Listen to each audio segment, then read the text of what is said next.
So before we get into our first session, we did want to take an opportunity to present one of our AAS awards. AAS awards highlight the excellence that's demonstrated in astronautics industry by individuals and groups working very hard to advance all space. The John F. Kennedy Astronautics Award was established in 1974 in honor of the late president, who launched our space program in 1961 with the famous statement that we should land men on the moon and return them safely in this decade.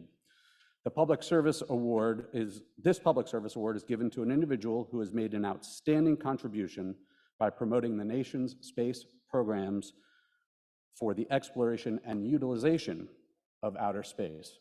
So, Scott, if I can ask you to come up. Receiving the John F. Kennedy Astronautics Award today is Dr. Scott Pace. Dr. Pace, please.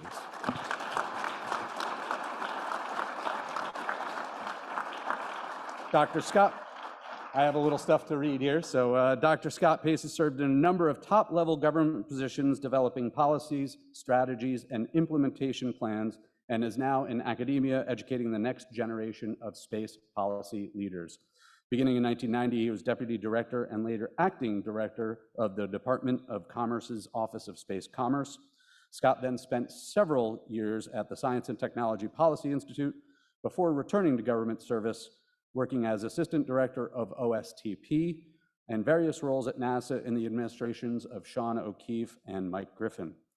Then, as Executive Secretary of the National Space Council, Scott led the intensely complicated interagency process that produced 7 space policy directives, 5 executive orders, and other strategies and plans that touch every space sector today.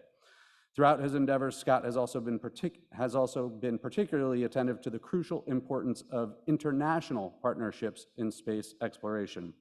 Today, Scott is back at GW's Space Policy Institute, continuing his leadership role in space policy and inspiring the next generation.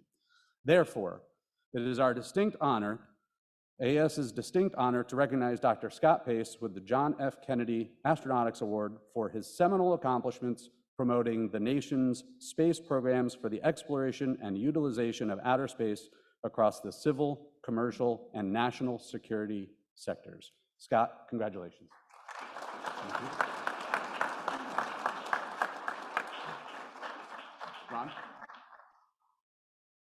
Shift over.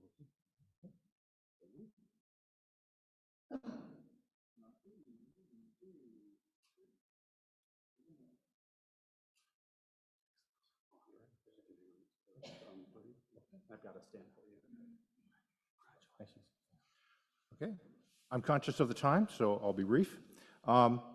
First of all, certainly space has certainly changed in ways that John F. Kennedy probably would have been surprised by. The national security side, commercial sides, what we've done in science probably went beyond any of his wildest imaginations back then. But John F. Kennedy also had a very key insight about it's not just our machines or even our humans who go into space, but also our values.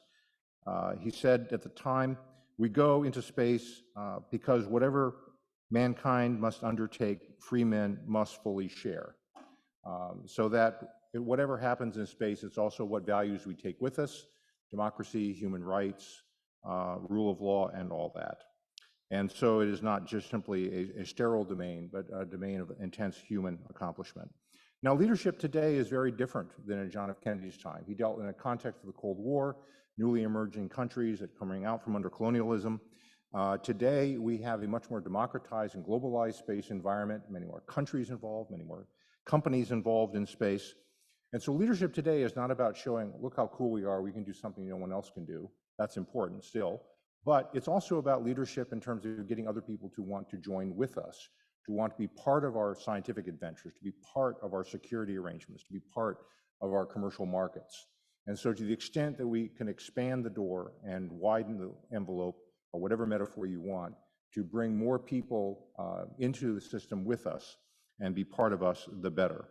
So small examples of that today, I think, with this conference. I was particularly pleased to hear about Dragonfly. I'm going to go out and check out that model. In part because the solar system is bigger than just the moon or Mars. People might be surprised hearing me say it's bigger than the moon. But the rest of the solar system also beckons. And so it's important that in our approach that we have a balanced look across the entire solar system, and the outer planets also call to us. Particularly happy to see the cooperation between Goddard and Johns Hopkins on this area.